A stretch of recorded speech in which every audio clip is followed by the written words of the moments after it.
Income কৰিব পাৰিব আৰু সেইটো যদি হয় নিশ্চিত ওপৰত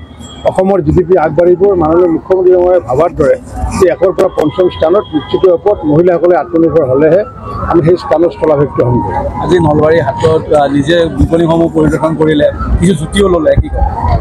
স্বাভাৱিকতে মই যিহেতু এই বিভাগৰ মন্ত্ৰী দায়িত্বতা থাকে যিহেতু মোৰ বিভাগৰ বিভিন্ন চেণ্টাৰ গ্ৰুপসমূহ আহিছে তাৰ মাজৰ পৰা এখনত মানে বহি পেলাই আমি যি বিভিন্ন ধৰণৰ পিঠা ইয়াতে যি আমি টেকলি পিঠা বুলি কওঁ সাধাৰণতে বা ভাপত দিয়া পিঠা বুলিও কয় এনেকুৱা 2-4বিধ পিঠা খালোঁ ভোকো লাগি আছিলে কাৰণ বৰপেটাটো ৰাস উন্মোচন কৰি পেলাই আহিছোঁ 5 বজাতে গৈছোঁ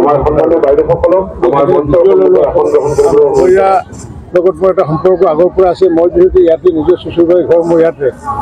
সেইটো এটা আত্মিক টান এটা আছে সেইকাৰণে নলবাৰীত বনোৱা ইয়াতে পিঠা আৰু চাহ আদি খালোঁ।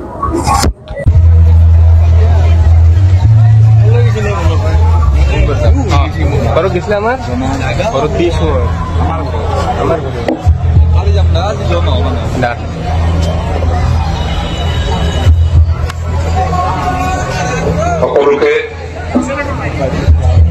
শ্ৰদ্ধা আৰু সম্ভাষণ জনাইছোঁ। 92 সংখ্যক